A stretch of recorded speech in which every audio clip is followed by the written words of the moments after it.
want to ask a real question. How many of us have ever struggled with mental health? Have felt like you couldn't go see a therapist? You were too ashamed to even go onto Google or wherever you were going on to get the information so that you could reach out to get help?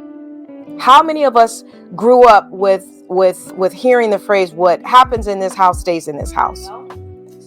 This is the episode for you. Let me tell you, you are in for a treat. I have on this episode a therapist who is also a pastor. You are going to want to sit tight. Don't turn this episode. I pray that this episode will bless you as we are going to be discussing mental health. We're just going to have an honest discussion. This is Kenya from Spiritual Vitamin C, the podcast. Truth alert. Living for God is the biggest win. Knowing how? Now that's the question. Story by story, we present and break down God's holy word and give practical tips on how to apply kingdom principles today. So stay tuned. For this episode, season 3, episode 8, you're in for a treat. We have a therapist who also doubles as a pastor, who is also a husband and licensed clinical social worker. We're going to be having a conversation today about mental health in the era of COVID, mental health and youth, and just mental health in the church. So I want to encourage you all to drop a comment in the comment section. If you have questions, if you have concerns, you can reach Spiritual Vitamin C, the podcast, and we can get the information over to the therapist so that he can answer the questions. And with that, I want to put this disclaimer out here that we are just doing this episode for informational purposes only, and we are not in any way replacing your mental health or your medical professional. This is for informational purposes only.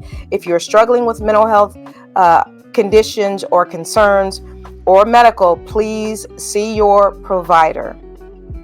And today we have been blessed. Again, he's been on the show before. His name is Pastor James Edwards. Pastor Edwards is a therapist, a licensed clinical social worker. He has 17 years of experience doing individual therapy as well as community case management. His therapeutic style is personable and client-centered. Therapist Edwards has a bachelor's of arts in psychology at the University of California, Berkeley. Also has a master's of social work from California State University at East Bay. His perseverance to remain resilient in spite of his personal obstacles sparked a desire to help others navigate through the challenges of their life. He also has a passion and a heart for minorities and for men. And one of his personal missions and goals is to do all that he can to help to facilitate those groups of people reaching mental health professionals. So at this time, would you please welcome with me pastor, therapist, licensed clinical social worker, James Edwards. Therapist Edwards, how are you today? I am doing well. How are you doing, my sister? I'm doing well. You know, I'm striving, I'm surviving, and I'm thriving. Yes. I'm trying to do all that too. Oh, that sounds like a whole rap song for Jesus. I'm thriving, I'm surviving, and I'm doing great in God. So thank you once again for agreeing to come back on to Spiritual Vitamin C, the podcast. I never told you this, but I had a lot of great comments about you being on the first time. So that lets me know the need the need for the discussion about mental health in general and mental health in the church. I think it needs to become normalized instead of like a specialized conversation, which sometimes I feel it kind of is depending on the circles that you're in. Mm-hmm. So I just wanted to let you know that I got some really amazing feedback, and I'm grateful for that. Yeah, you're doing God's work. You know what? I believe so. And I think, I guess to get started already, sometimes we have such a limited view, especially us church people, on what ministry is. Because we think that unless it's within the four walls of the building and you're holding a microphone, it's not ministry. But Luke was doing ministry as being a doctor just as much as Paul was doing ministry, praying for the sick. They were both ministering their gift of healing the way God gave it to them.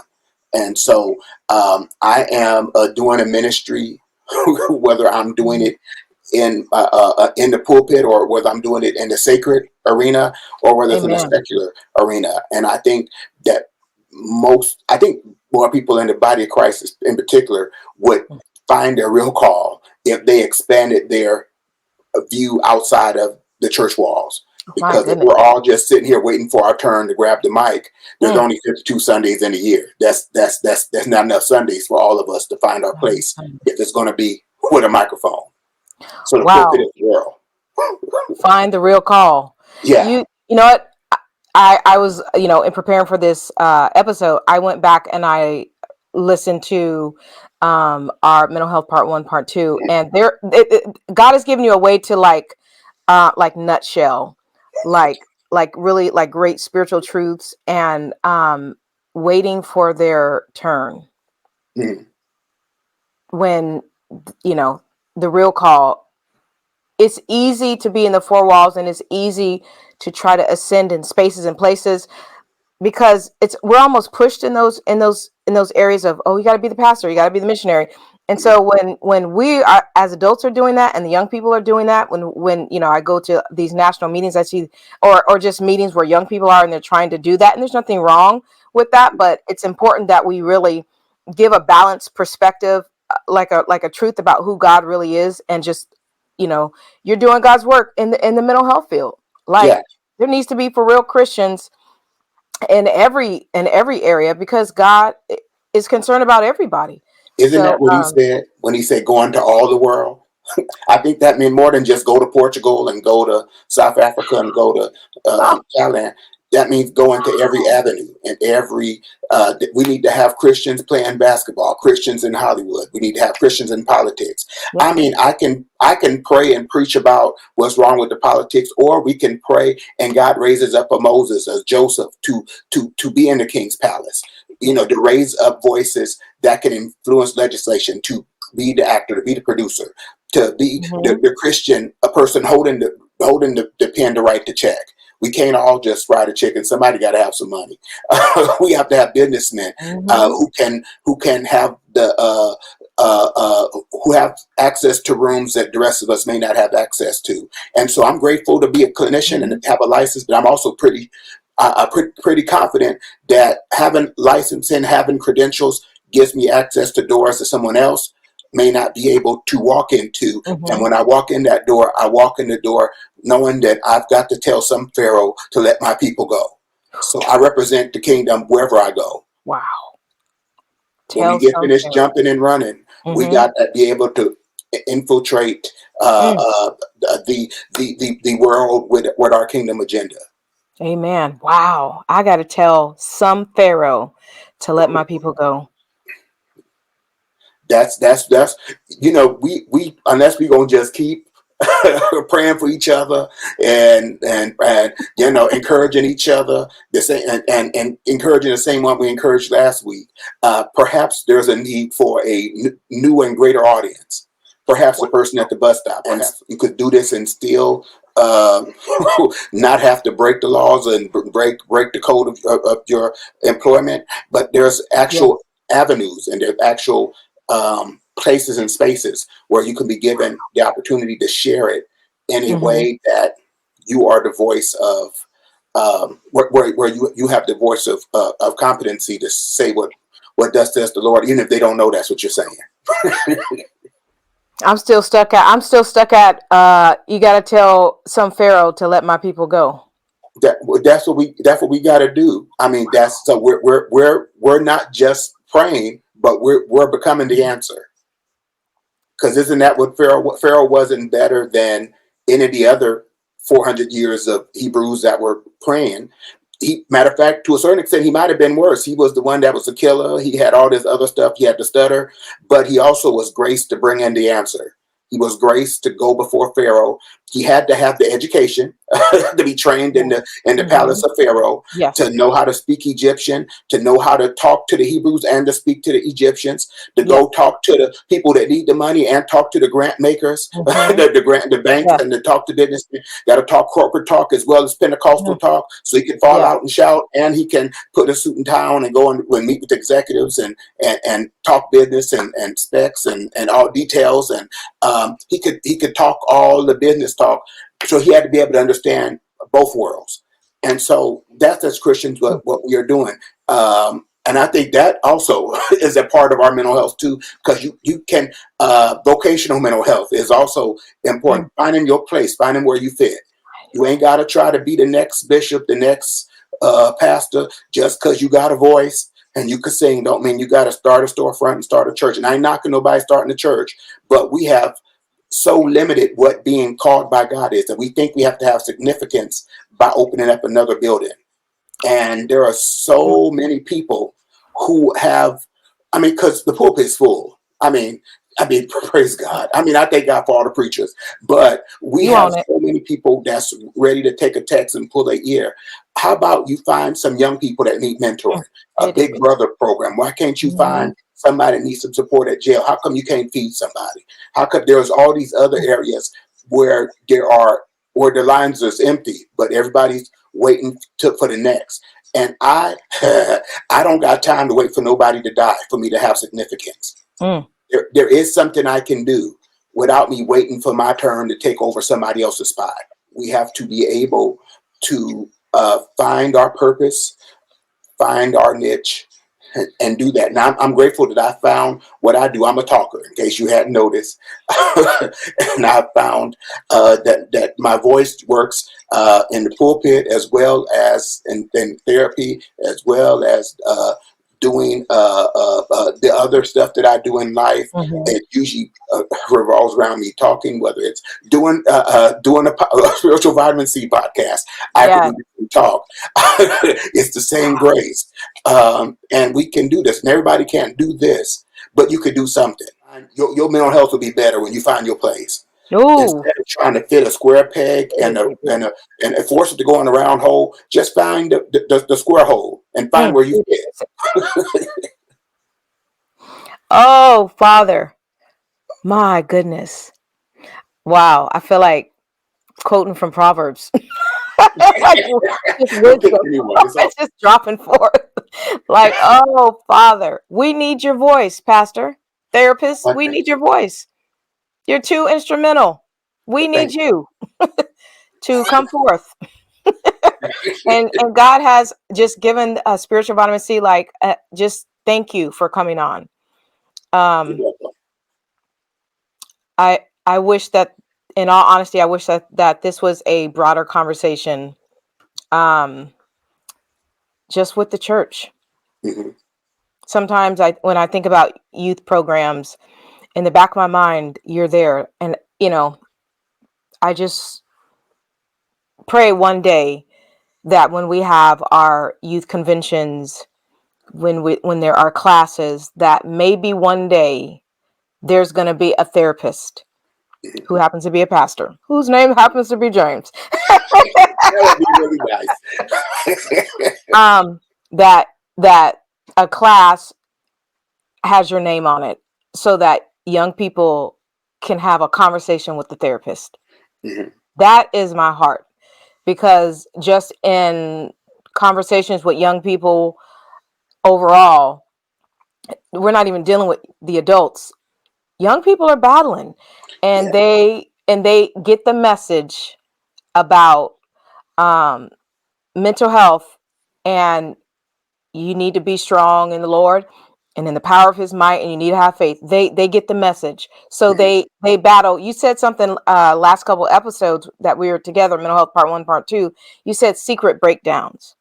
And our young people battle secretly with a lot of stuff. And one of those things is mental health. And I just pray one day that, like I said, when there's conventions, when we have youth congresses, when we have annual youth days, that a therapist is part of that conversation. Because I think it's only right that we deal with the whole person, not Yeah, just let's make sure that you're not obese. Let's make sure that you know how to eat. But let's make sure that you have someone that you can talk to. Let's check and see how you are mentally. I know that you grew up in the Sunshine Band and you grew up in Purity Class and you grew up in all these places, but how are you mentally? yeah, Because right now you just seem depressed.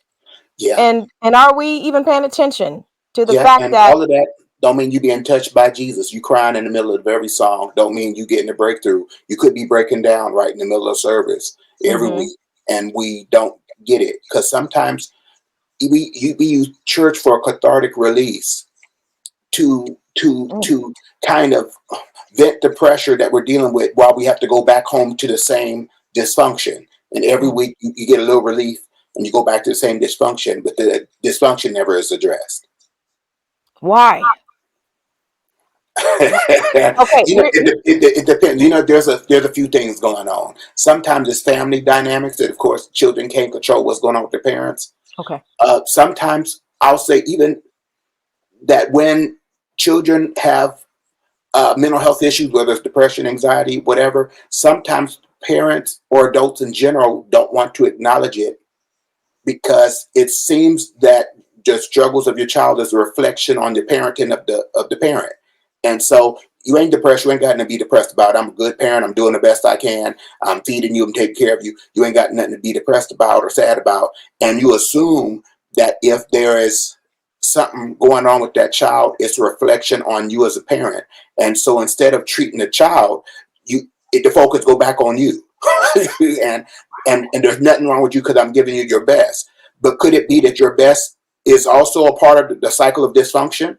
That Mm, you giving the best, true, but your best was from the dysfunction of your parents, and your parents are still off, and you still are off, and there's a and it could be perhaps even maybe there wasn't anything wrong with the parent, but that doesn't mean that the child isn't dealing with whatever he or she's dealing with. So there's no need to blame or to try to see how does this affect me. The child has a need, we got to address the need. Um, Now, also, I would say, given our current life and technology, I will also say our younger generation, they're, I don't want to say weaker because it's different. It's just different. Their strength is in different areas. But because mhm. I think technology is so fast, technology is fast like the microwave, but life still moves slow like the oven. And sometimes because we're not used to waiting and we're not used to things happening at the speed of life, that our younger generation has a hard time with the development and the process of life, that you may want it now, but it doesn't always happen now. And Wow. we are comparing ourselves to other people's timelines and other Mhm. people's reels and social media, and we think we're competing against them, but we're really competing against what they are presenting to us. And you see their trip, but you don't see their bill.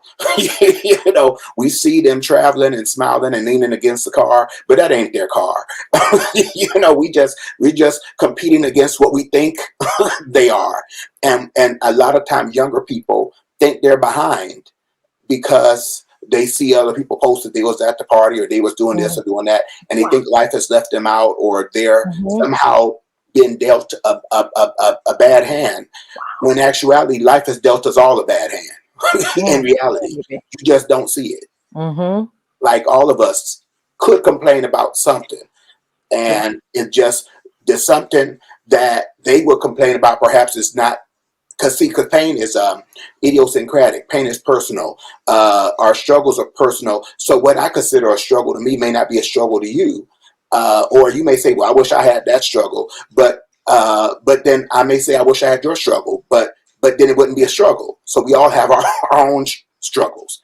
And so I think sometimes our young people compare themselves to what they think other people are experiencing. I read a study that said that the young people coming up are in this generation has the highest degree of highest number of people who think they should be a millionaire or who plan on being a millionaire. Wow. But they have the lowest amount of people who actually become millionaires.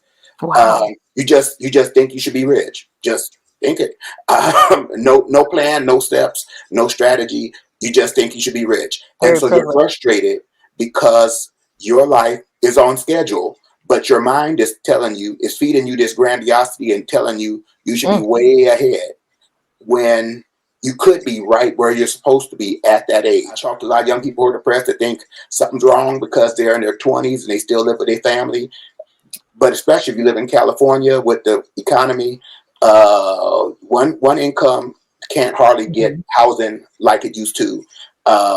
You have to have a roommate. You have to have something, or have a real good job, or have a real good education, or something. And so, given the limited education, limited resume, you can't be that upset that you can't afford this mansion that you saw the Kardashians in, or that you saw your favorite Hollywood person in. And yeah, you play basketball, but you're not on the Warriors yet. No, yes, you rap, but you're not. Jay-Z hasn't met you yet. And so you have to have some realistic expectations. And so that's a part of it too. You can stress yourself out because of unrealistic expectations, and because we have an expectation with no plan. The goal can't be, I'm gonna be famous. What does that mean? What doing What what? does that look like? What's the problem are you timeline there? I mean, so I need to be able to solve a problem for someone, because ain't nobody gonna invest in you just because you're tired of being broke. I know this podcast is going different. You have to be able to Tell the solve truth. You have to, like, what is it that you provide that I need so that I can be willing to invest in what you got? And that's whether we talking about business or whether we talking about going to church, because I don't want to go to your church if you ain't solving the problem. Why am I driving? I talk to the members about church, say most of them drive past other churches to get to my church. Why is it? We need to have a reason why people would drive to our church. If we don't offer something special, then they might as well just go wherever is right next door. We have to have something that we solve their problem. People don't come to hear me fuss. Wow. They like to be changed. They want to go home with something. So we have to have a good product. And we have to be able to, and even as Christians, we got to market our good product. We got Jesus, but we don't always market him good. Insight that I have, that like my whole outline is blown. I'm sorry. Like we just it's flowing, which it needs to be like this, because I could structure it. You said a whole bunch of things out, and I'm like, well, which one do I want to pull first? I'm not investing in you just because you're tired of being broke. Yeah, that is what we really sometimes think, whether we say it or not. I'm tired of struggling. I need somebody to help me out. But that's not the way this works. Wouldn't we all like for somebody to just give us some money just because we don't want to be broke? Yes, we would love finance someone just write a check because. But you have to be the solution. You have to solve a problem. When Joseph came to Pharaoh, he didn't just say, I'm tired of being in jail. He says, this is your dream. This is how I can interpret it. And this is just the strategy. So I got the answer. I got the answer. Of course he's going to put him in charge because he has the answer. He had, that's it. And it's not because he could shout and because he could speak in tongues or fall out and because he could quicken. It's because he has, when he goes in that business place, he has the answer. And the 3 Hebrew men were 10 times better in the areas of business. They didn't care about them eating holy and eating the food that they didn't want to eat, the food that was offered to the unclean meat that was offered to the gods and all like that. They cared about the outcome, that they were 10 times better when it came down to business. So here's dealing with Joseph. It occurred to me one day, God was with Joseph and God gave Joseph the plan. And I thought about, they had all those other nations, but it was the fact that it was God with Joseph, and God had prepared Joseph so that when the famine would emerge, Egypt would be instrumental in sustaining that area, Mhm. right? For that time, that God would allow this famine to situate Joseph just in this position, because he has to sustain Israel, and like this, just this bigger plan that God has.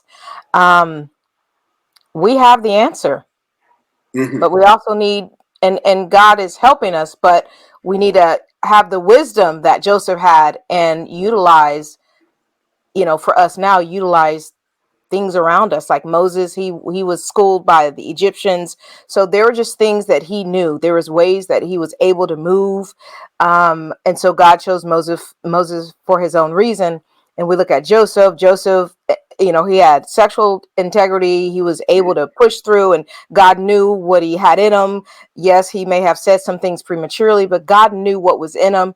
And so when Mhm. he's able to come to position power, he's not angry to the point that he could have had his brothers killed. So we have the answer, but God also puts tools around us to use to execute the heavenly vision. But also within that heavenly vision is plenty, is resources, is what you're describing. Why do people drive past all these other churches to get to yours? What are you offering?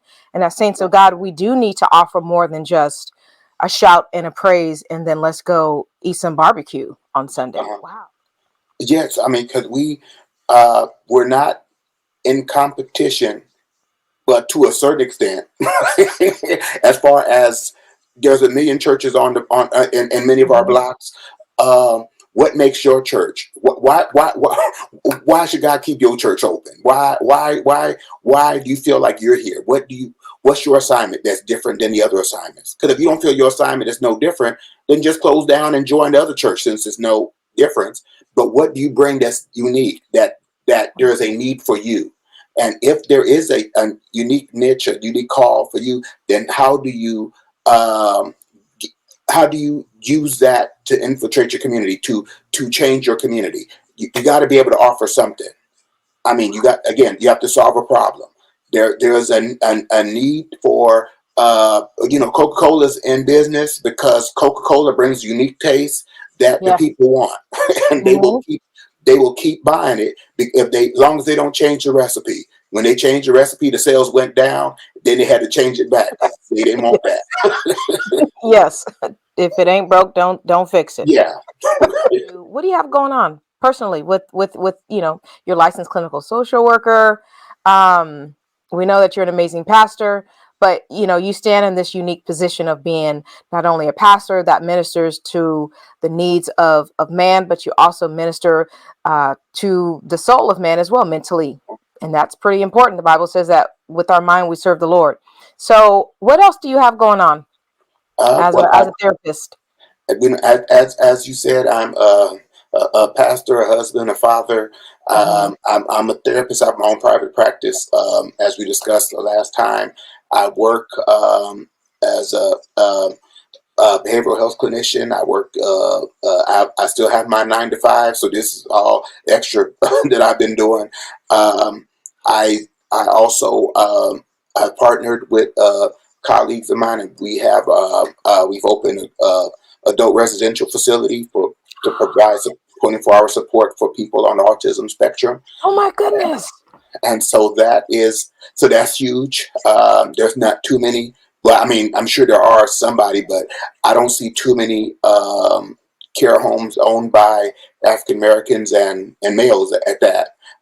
So that's huge. We just started that within the last year.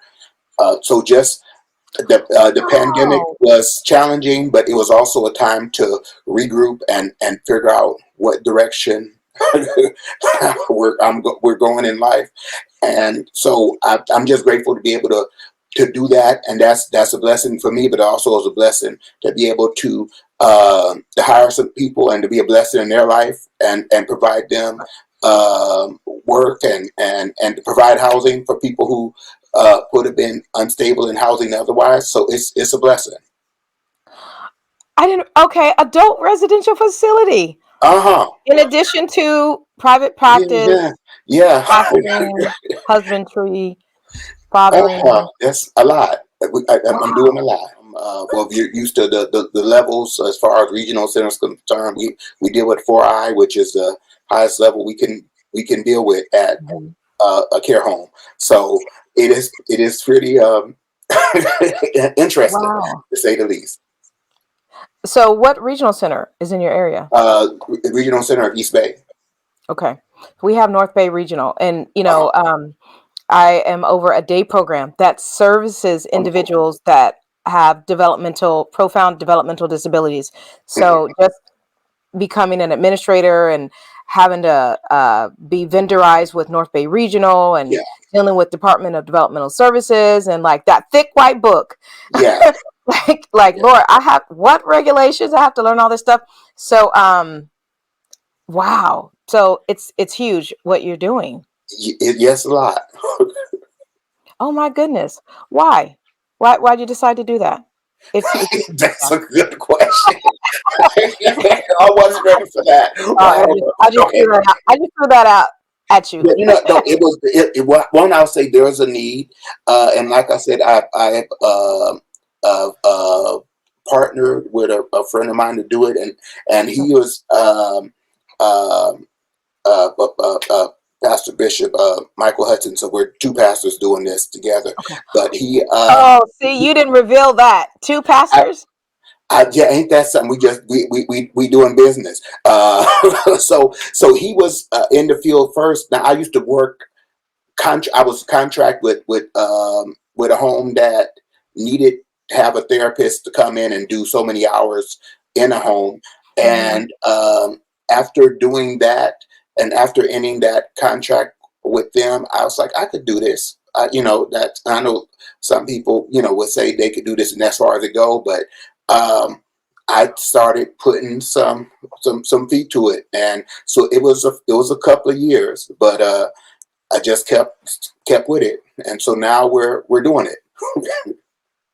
Oh my goodness. Have other pastors come to you or Um, anybody and asked how, like mentor them or give them um, pointers or I've I've had some people talk to me about it to get a little bit more detail.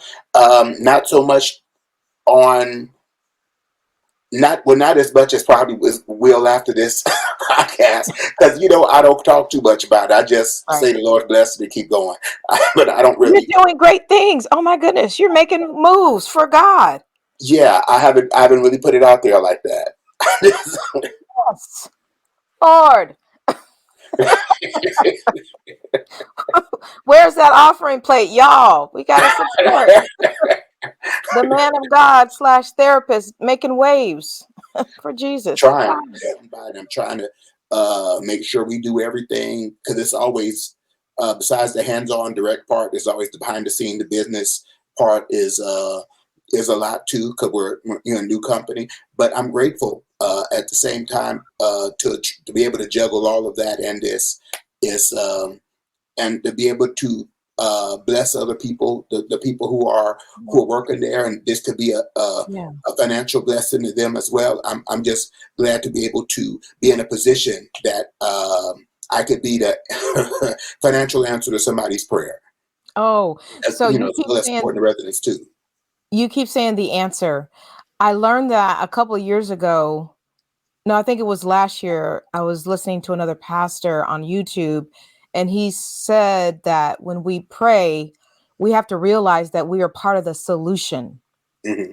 to the prayer. So we don't just get to pray like, Lord, fix the world, and then we're just over there sideline watching Yeah, God fix the world like that. That's never how God has operated.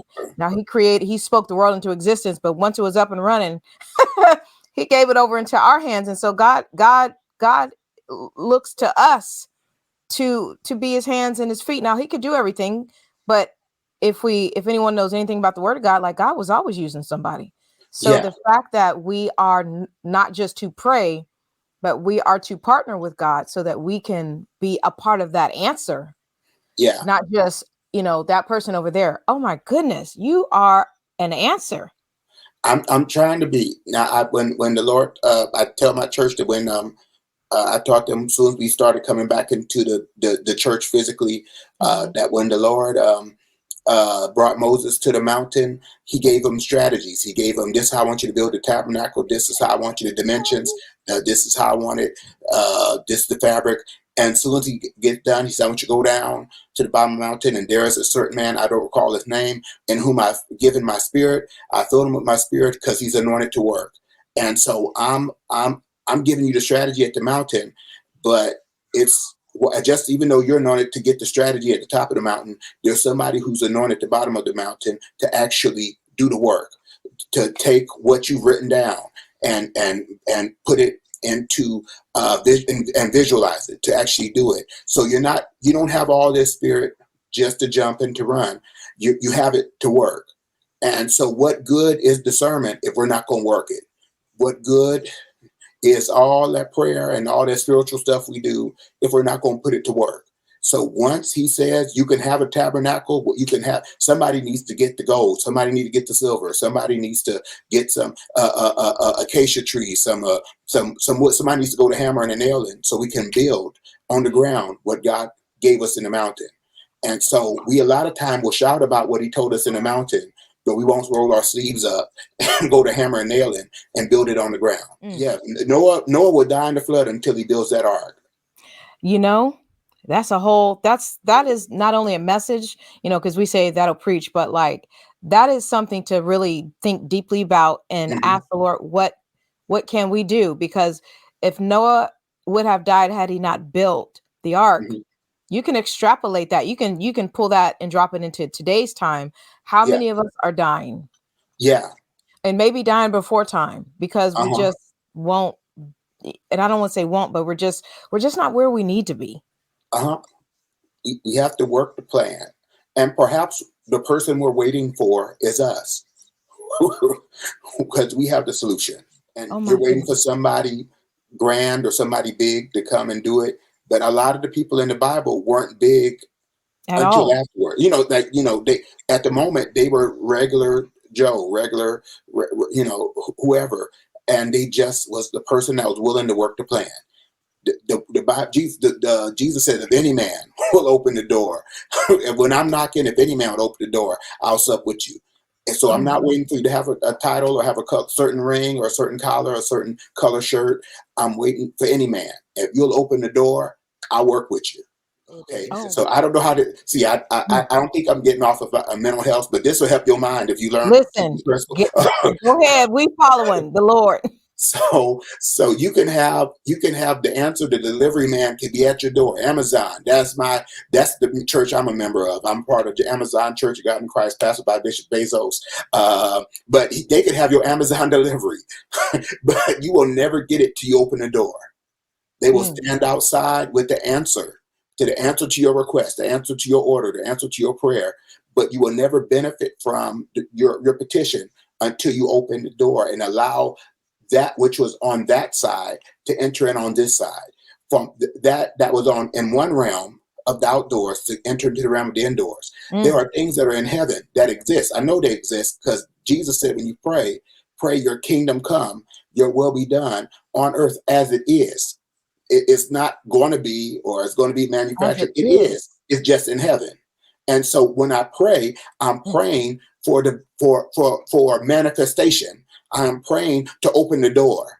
I am praying to make a withdrawal out of my account. I'm not asking the bank to give me money. I am withdrawing. Hallelujah. Okay, I wasn't supposed to do that. Well, it's already mine. It's mine. It's on the other side of the window. But I'm supposed to speak to the teller and engage and pray to the teller to allow me to withdraw that which is mine. I saw my bank statement. It told me what's mine. And based on my bank statement, I am making a demand on that which already belongs to me. It's in my inheritance. It's in my account. It's in my resources. I just needed to manifest because it's inside the vault. It's on the other side of the window, but I needed to go from that computer screen to my hand. And that is what we're doing. We're praying, cooperating with God. And see, as you cooperate with God, then provision comes for that vision. How do you know what the provision is if you don't already have a plan? If you don't already, if you're not already cooperating with heaven? See, because as soon as you make a decision, heaven will back your decision. Wow. As soon as you find out what God's plan is, and you agree to it, man, that's, yes, Lord, is important. Oh my. As soon as Jesus said, not my will, but your will be done, angels ministered to him. Heaven supported him when he agreed with the agenda of heaven. I may have challenges, may have issues, but I'm already in his will. And so the provision comes for the agenda that was God's agenda. Because this ain't my plan. This was his plan. And I volunteered to be a vessel of his plan. So of course he's gonna provide the need because it's his agenda. Wow. Yes, Lord.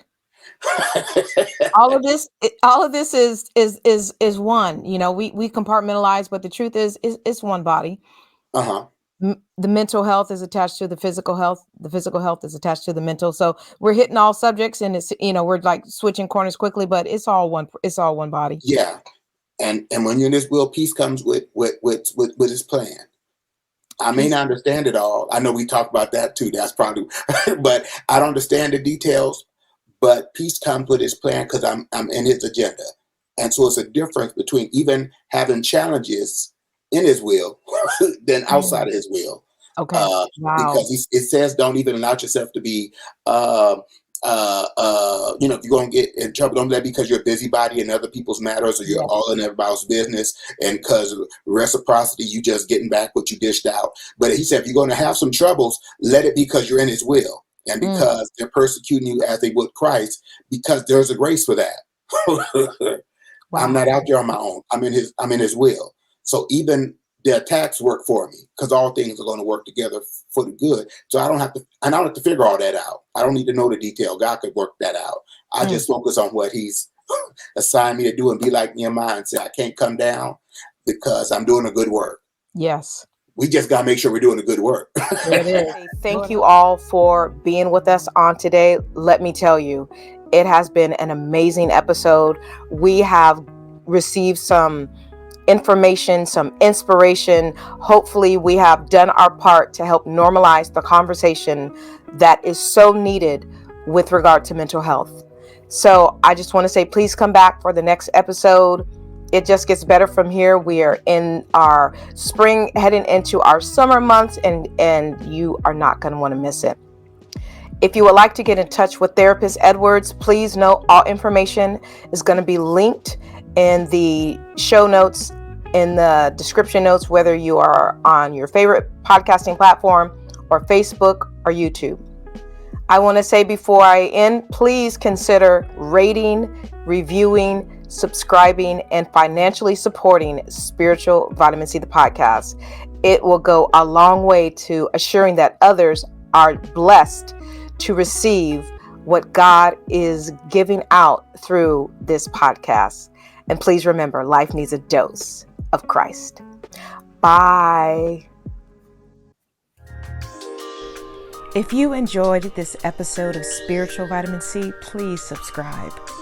I would also love it if you would rate it and leave a review. I look forward to seeing you next time. And remember, life needs a dose